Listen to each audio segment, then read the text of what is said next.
What have you got for me? A lemon? Thank you. We need lemons for trains, do we? Yep. Fair enough. Well, there's something new there. Well, I've got the Black Canyon Express outside and we've just had a crash. Of course it's fun to have a crash. You gonna fix that crash up? Do you want to come and fix this crash train?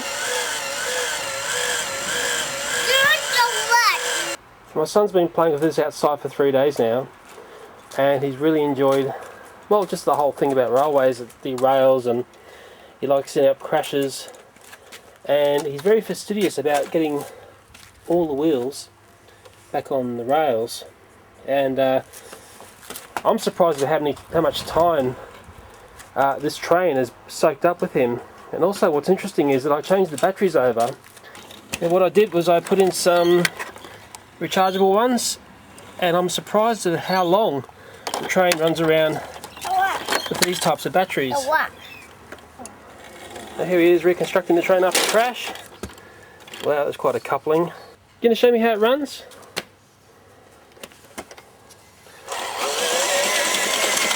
I think there's a problem with that back carriage. Doesn't sound right.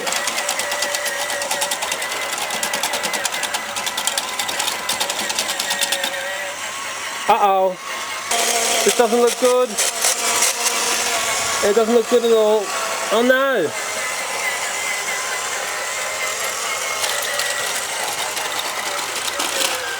Oh dear. And I've just had another crash. You gonna fix that? You're just gonna let it like wear itself to death?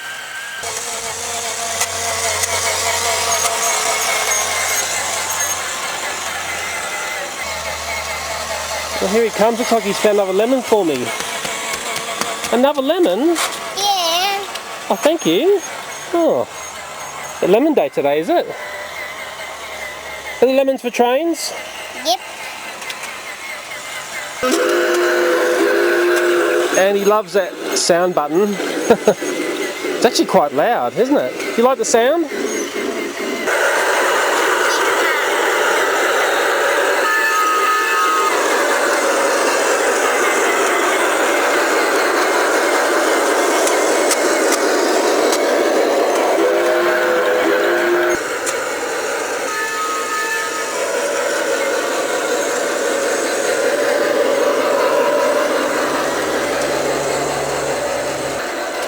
You got a banana now. Do you like bananas?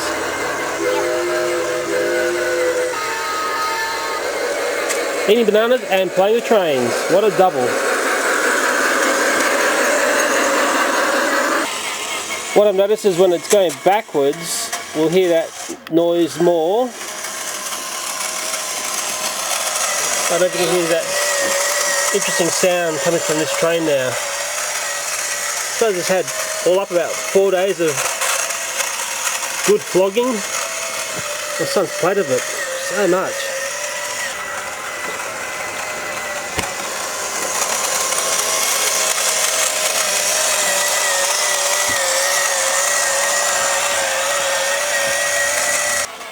Wow, see the bee there? Oh, bees are alright. They're just doing a little job in the garden.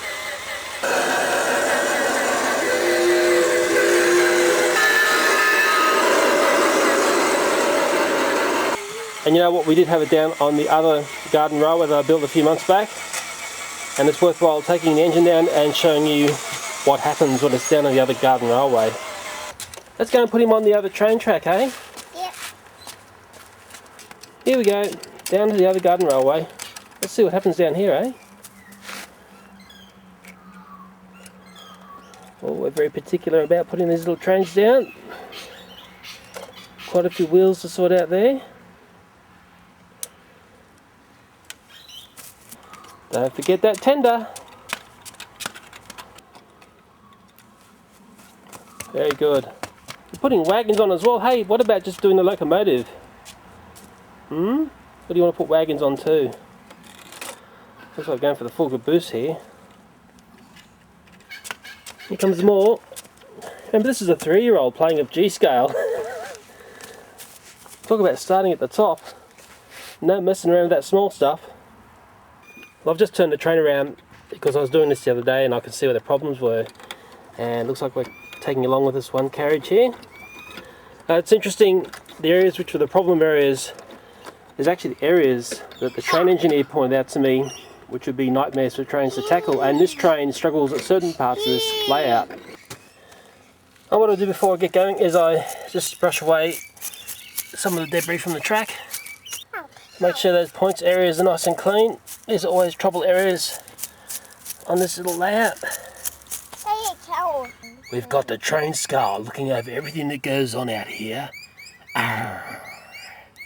And because I was out here the other day mucking around with this train, it doesn't like this curve and then another curve. And that's, interestingly enough, the place that the train engineer I bumped into said it would be a problem. And sure enough it is. The other problem area it doesn't like is where these two points are together. It seems to derail at that first point and then continues on, and somehow we'll jump back on the tracks by the second point. I'm going to give that a spin. I'm missing the back caboose. Oh, we come back for it. Okay, ready to go? Nah, lost that caboose again. He's been really patient with dealing with the wheels on this train. It's been very interesting to see the way he problem solves the problems that these train sets can present.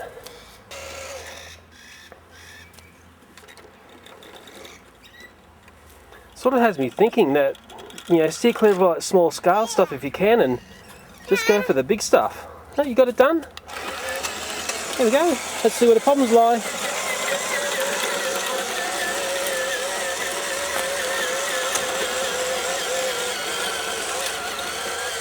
And there's problem number one. I can see the front wheel there has come off on that curve and curve. Well, what I'll do is I'll come in and I'll put it back on and we'll see where the next problem lies. Yeah, it doesn't like this curve and curve. It's also a bit of a going gradient there. You ready to go again? Off we go again. Oh, got another problem on that back curve. Even before we got to the points. And we're starting to, looking very ugly. Very ugly. And we'll stop.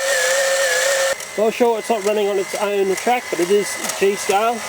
And one big problem is this engine is so lightweight, is it comes off so easily on the tracks, and there's the slightest problem. So it may need a whole bunch of lead in there, or it may need the track to be really set up nicely.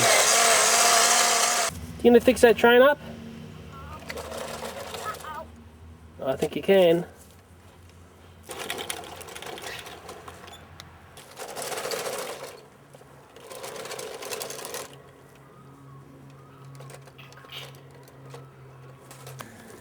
I mean, he loves getting those wheels on. Look at that. That's it, looks great. Give one more spin. Leave up. Well, it's worth doing once. It's certainly worth doing twice.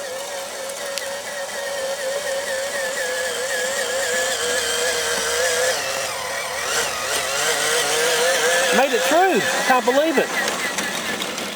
Do take and play trains work on G-scale track? I wonder. You got your choo-choos out here? On the big track? You got little ones on the big track? Are they working? Doesn't work? I wonder why. Can you make those trains work for me? Go. Go to choose. Oh no. Doesn't do it? Yeah. Huh? I think you can make it work. Come on. Hey, yeah, I'm well that. Yeah. That. What's in there? What is it? That. I don't know. I can't see. What is it? That. Oh yeah, it's like a hidden little thing inside. Never knew that. Yeah. Yeah. Think inside. Well, enjoy your trains. Anything can work with G-scale, it seems.